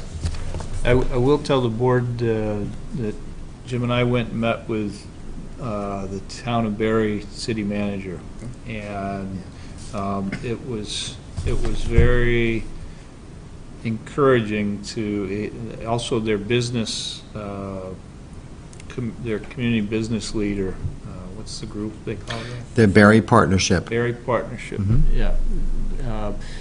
She met with us as well, and the big thing that to keep them all focused was to keep their eye on the prize, and it was kind of words of wisdom from someone who had just lived through a long project that really impacted their downtown merchants, and the merchants said to keep their eye on the prize, and now they're really excited. They have a revitalized downtown, and the streets are better, and everything flows better, and all their infrastructure. The big thing that delayed all that was all of their undergrounding lines and stuff, and so now they don't have to go back and dig that up for years to come. They know that They've got a really nice infrastructure that serves that entire downtown. So that was encouraging words, and there were some lessons learned out of that we will use for our project, and how they got the word out, how they got the signage, how they promoted the downtown businesses. And the number one thing was the merchants actually asking people to come, and instead of saying we're open for business, say we need your business. And it was kind of an interesting twist, saying, look, if you've never supported us, but you've thought about it, this is the time to make the push to come down, because we need the business to ensure that we can last through this construction period. And people rose to the occasion, and I believe that our community will rise to the occasion. So it was good. It was nice words from people who had just recently experienced it. So I think you bring up some valid points there, and Barry right now is really quite nice down there, and it seems to me that, while it's an understandable fear, these businesses will survive or fail depending on what we decide. If we decide we want them, and I like all of them, and I'm going to patronize them, and even if it's a little more inconvenient, so that they're with us at the end. I also wonder, when did they get to the point where they moved from the concerns to envisioning what Barry would be like when it was done? And it strikes me that there's an opportunity for a community-wide discussion of what does Middlebury downtown look like in the years following this project. What does 2025 look like downtown? And it would be fascinating to get that discussion as we then look at other things to happen. I mean, Jen's certainly looking at a master plan, but it really should be downtowns are changing. Downtowns are not what they were. They've become a lot more social, especially with the current millennial generations. They like to be in the town centers. They like to live there. We're going to be handing the town over to them in a not too distant future. And so really have this good, solid discussion of what is downtown when this is done. Let's look beyond this project now. Yeah, I definitely agree with you, Nick. And the future of retail study work that we do. Sorry, Brian. Okay, let it go. Cut you off. So, okay, thanks, Jim. Okay. Well, we'll continue the conversation. Eben, Okay. if you want to come forward, we're going to talk about the Malt Railroad Crossing project. And we were just recently contacted by Dan de la Briere, right? And So back last fall, Malt, Middlebury College, signed an agreement with Vermont Agency of Transportation about putting among other things, allowing the crossing right beside the boathouse bridge from the Middlebury College ball playing fields over to the high school and over to Facility Field, sorry. And part of that was the installation of a gate. And now Vermont Agency of Transportation is in contact with those parties asking for the installation of the gate sooner rather than later. It's a big price tag, about $38,000 total for that. And Malt has been looking into potential funding sources for that. Do you want to take it from here? Yeah. So the agreement that we signed wasn't necessarily voluntary. Basically, V-Trans said, you want to continue to use it, you got to sign this agreement, and it's a license agreement, and it requires annual payments, and it requires installation of this hardware. So we signed it, hoped it would just sort of idle somewhere for a while because it's the state, and not really knowing what would happen. We certainly didn't budget any money for it, and I think this came up during this actual budget year, so we don't have anything in our budget for it. We had I think Kathleen proposed maybe trying to leverage something out of V-Trans as part of the town's negotiations with the Bridge Tunnel project. In 2015, the board wrote to the Agency of Transportation with a number of potential mitigating benefits for the town of Middlebury, and this was one of the items included in that list. Since then, Jim followed up with the Agency of Transportation, and they suggested they couldn't roll this cost into that project or pay for it some other way, but suggested that the town apply for the small-scale enhancement grant, the PED grants that are coming up in July, and try our luck there. So that's a 50% match. And so as part of that, I've reached out to Dan Gilbert to see if we can apply for those grant funding, that grant fund, and see what the award is in the fall as part of our contribution. Yeah, and so what Malt hasn't really done a whole lot. I mean, I know John Derrick has been talking to people and thinking about things, but we have not pursued any funding, any grants or anything. We've really kind of, Dave Donahue's been great. I know the college is really taking the lead on it, and we've just been waiting to see how it plays out and what we're going to have to pony up in the end, which we're prepared to do. It's just going to be a struggle for Malt. And we're not here to ask for anything. We're just here to talk about what the options are. Yeah. We've been in a bit of a limbo zone too, because we have an ED transition going on. We don't really have someone who can take this on right now. So we're just sort of waiting to see where the chips fall and what's going to be, what our options are. But well, it's definitely, yeah. Donahue and I have talked about the big funding picture and just working with the rough amount of $40,000, exploring the possibility of a four-way split, perhaps between the town, Malt, the college, and VAST. The town has already appropriated $2,500 in the FY18 budget, and if we could split the remainder, $7,500 over the next 2 fiscal years, that seems to be manageable for our part if the select board wanted to support this project, with the understanding that we would be looking to grant funds, either this and there's another grant opportunity in the spring, if the Agency of Transportation will give us the time to explore those. Is that the big question, though, of whether they're willing to give us the time? It seemed a little, I forget where it was, but there was one area that seemed a little dire. So I'm just not sure. How do we get that answer? Right, I'll keep following up with that person. I think it's sort of a delicate dance of, I think, I can completely understand where they're coming from. We signed this agreement, we said we'd do it, nothing's happened, so I think they felt like they had to put a little pressure on. I think if we can, you're used to how this all works, but I think if we can show that we're trying and we have a plan in place to come up with some funding, they'll probably lay off. At this point, just to try to get some consensus about where we're going on this, so we can say, okay, here's our plan. Okay. Will you work with us and give us a little time to raise the funds and get this? So I know we have the college, Malt, and our town.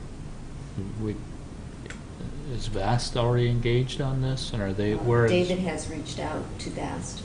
Okay. And is eagerly awaiting a response from V-Trans as well as to what the timing is going to be, so he knows how hard to push on VAST. That seems like a good solution, Kathleen. So do I understand the gates, the equipment's already been acquired? The college has the gates. Okay. And that is part of the $38,000 price tag. I'm certainly support of this idea. I walk over that crossing quite a bit, and well, I'm one who's not going to cross onto a railroad track until I'm sure there's nothing coming. When they're idling down coming into town, they're quiet.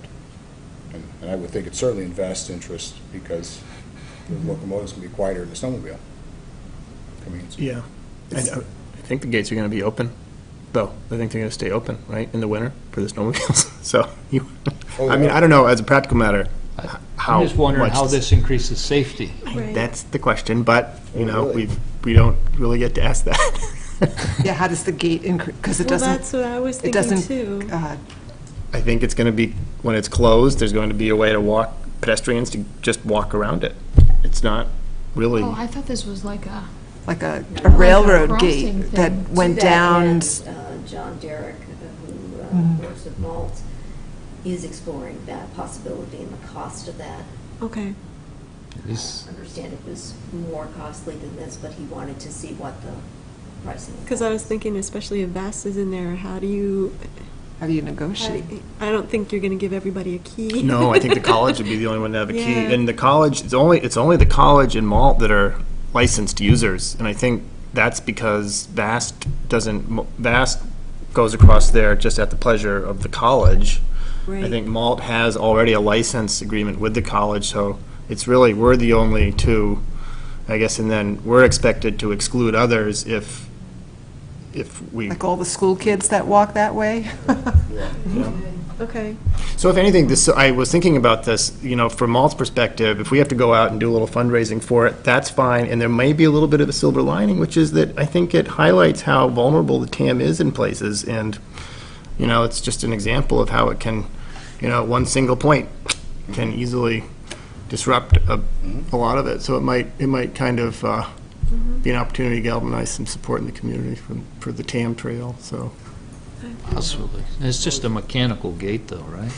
Yeah. Yeah, so. But it blocks the pathway. Yeah. I mean, that's what it's doing. It's just alerting, you know, somebody walking along there that suddenly there's an obstruction. You should stop. Will people walk around it? Sure. Yeah.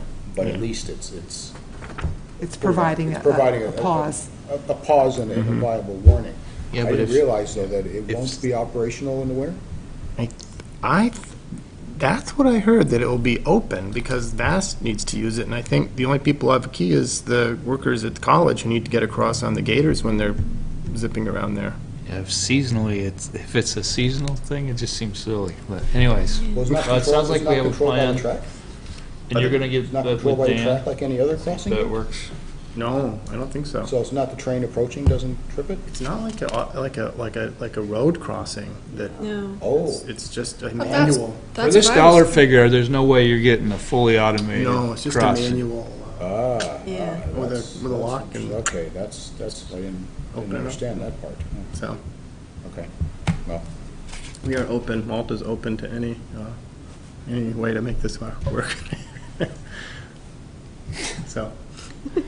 Okay, well, we'll see how the sense of urgency, and then I guess, and then when we hear from Vast, we'll know if it's a four-way or three-way partnership here, and figure out where we go. Yep. Okay. Thanks, Thank Evan. you. Thank you. Check warrants. Well, I reviewed the checks and the expenditures, and everything seems to be in order. So I would like to make a motion to approve the total expenditure in amount of $533,187.57, consisting of $308,615.91 for accounts payable and $224,571.66 for payroll for the period of 5/24/2017 to 6/13/2017. I'll second. Motion and seconded. All in favor? Aye. Opposed? Okay. Becoming an old pro at that now. Kathleen? So at your meeting on October 25th, when you approved the property assessed clean energy district financing for Middlebury residents, you asked me to report back, and I'm reporting back briefly that there has been no interest in the PACE district financing, and we have no applicants or outstanding loans under that program. Secondly, the town was approached for a resolution supporting Dump the Pump Day. where our bus service will be participating with fare-free rides all day and gifts for morning commuters while supplies last. That is going to be on Wednesday, June 15th, and unless I hear an objection from the board, I'd like to sign that proclamation and get that out with information about this meeting. Secondly, we've had a request for Middle Child's Day, recognizing the special place of middle children in families and their lack of attention to them. The International Middle Child Union is approaching all towns with Middlebury, with middle in their name, for this support. And so likewise, unless the board has an objection to it, I would like to sign the proclamation that August 12th is Middle Child's Day in Middlebury.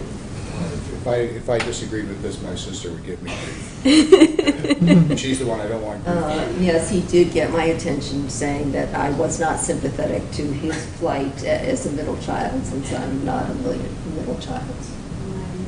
You're not? So I'm a middle child. Am I the only middle child here? You could be. I'm the oldest. I'm an oldest.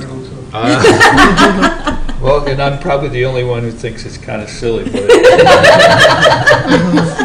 We're like, whatever you need. They admit it's kind of silly too, but go Tax kids. Increment Financing District. At your June 6th retreat, you asked me to find out more information about the TIF district process and competitiveness for the project and for TIF districts. And Fred Kinney, the Executive Director of the Vermont Economic Progress Council, who is the agency that reviews the TIF district applications, said that he would be willing to come to your meeting on July 17th and give you a brief presentation and answer any questions you may have about the process.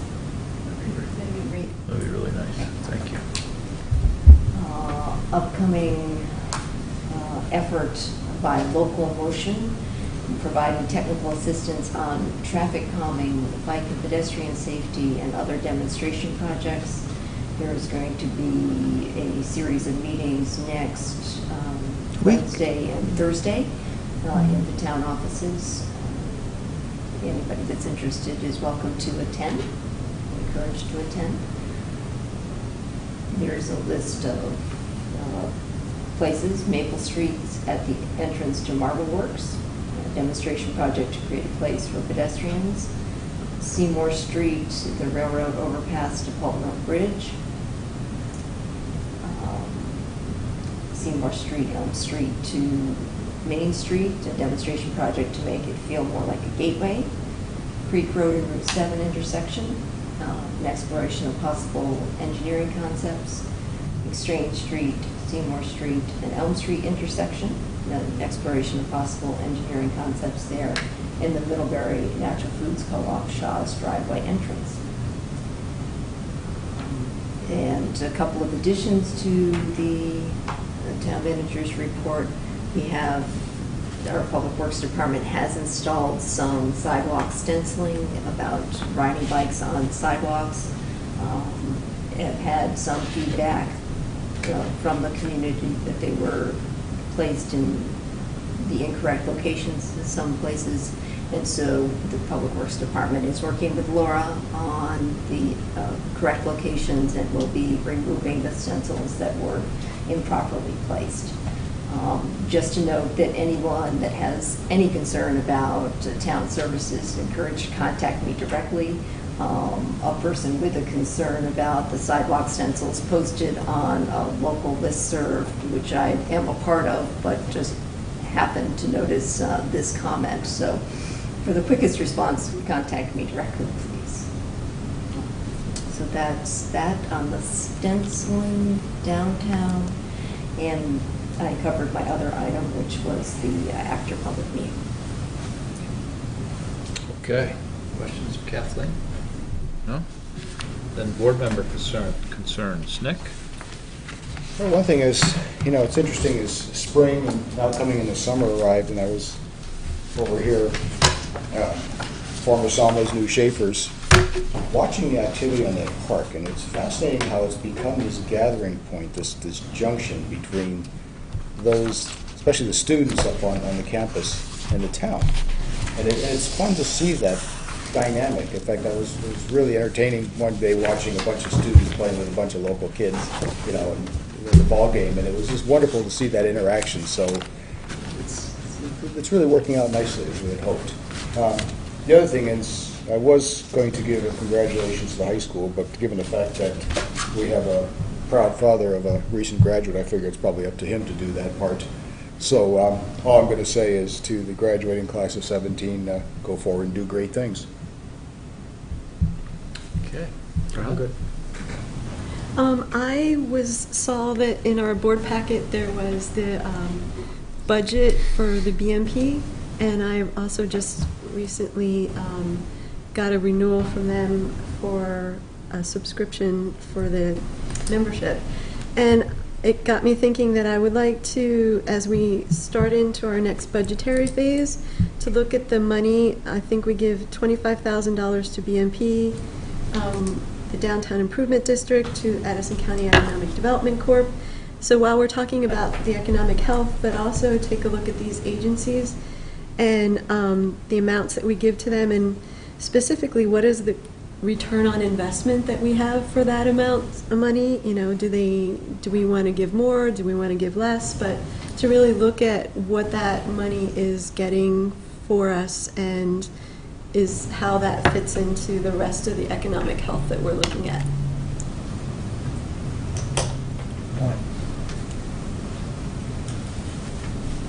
You get your list? I'm really sad that PACE didn't work out, because I thought that would have been a really good program for homeowners to access financing for their energy improvement projects. But there are some other sources, so that's good. I think that part of it was that it just wasn't publicized or launched well, but it had a lot of potential, so I'm just regretful about that.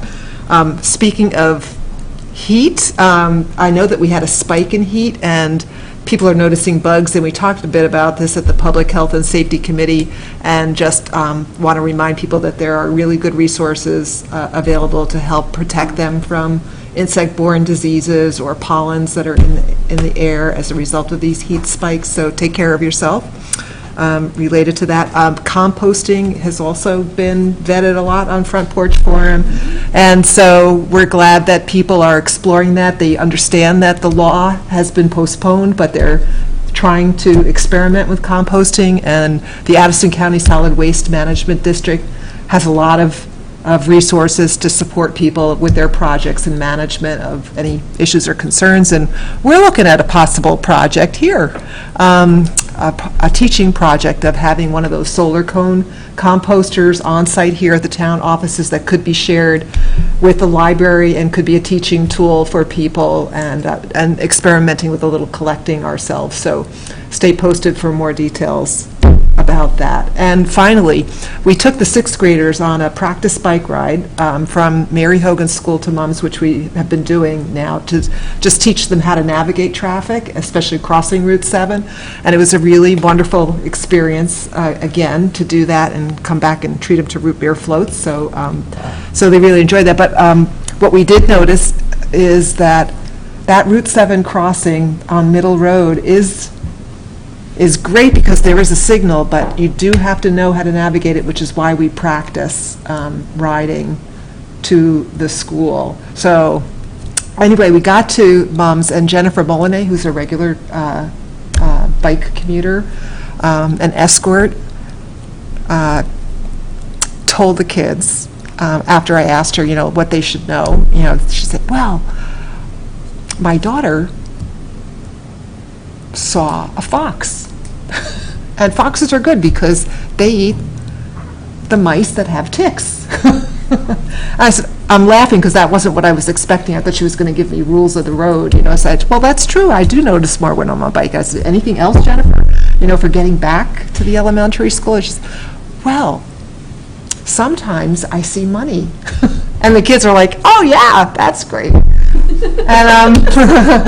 I said, actually, that's been true for me. And I said, anything else? And she said, well, sometimes there's really dangerous trash on the sides of the road, so you can actually help the community by reporting that to the police, because you don't want to be touching that. So she just saw these other perks to being a pedestrian and a cyclist that I just love to share, and I'm glad the kids had that experience. And we really want to celebrate that in downtown Middlebury too, with relieving traffic by recognizing people that make the effort to walk and bike. So we're thinking about ways that we might do that through a contest similar to the one that we had at Mill Street with recognizing people that park down there.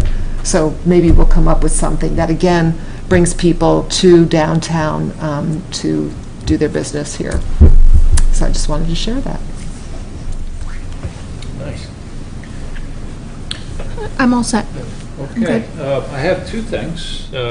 So, today's Tuesday, yesterday was Monday, so yesterday evening, the Middlebury High School girls lacrosse team won a state championship up at Virtue Field in Burlington, and it beat Mount Anthony 10-8.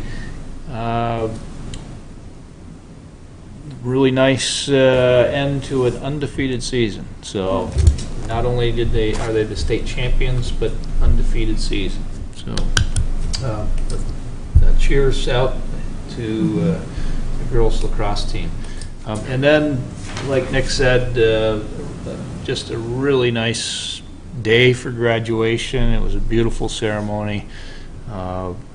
And hats off to all of the class of 2017, and go forward to do great things. They started with a really nice project grad, and thank you to the parents who came up with, the parents and educators and people who came up with Project Grad, because that's my first time. I didn't chaperone when my daughter went through it, and it is just so nicely organized, and it's a great event, and one really nice time for the kids to say goodbye to each other before they start spreading their wings and leaving town and heading off. And it was really nice to see the kids having fun, and just a pleasant environment.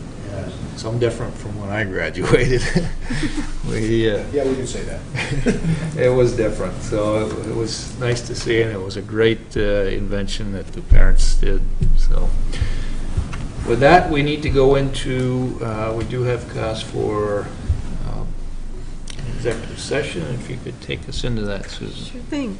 In accordance with Vermont's open meeting law requirements, I move that the board find that premature general knowledge of the consideration of contract negotiations would clearly place the Select Board at a substantial disadvantage, because the Select Board risks disclosing its litigation strategy if it discusses the contract negotiations in public. Second. Seconded by, we'll give this one to Heather. Oh. All in favor? Aye. I further move that the board enter into executive session to discuss contract negotiations under the provisions of Title I, Section 313A1 of the Vermont statutes. I'll second that. Second by Farhad. All in favor? Aye. Aye.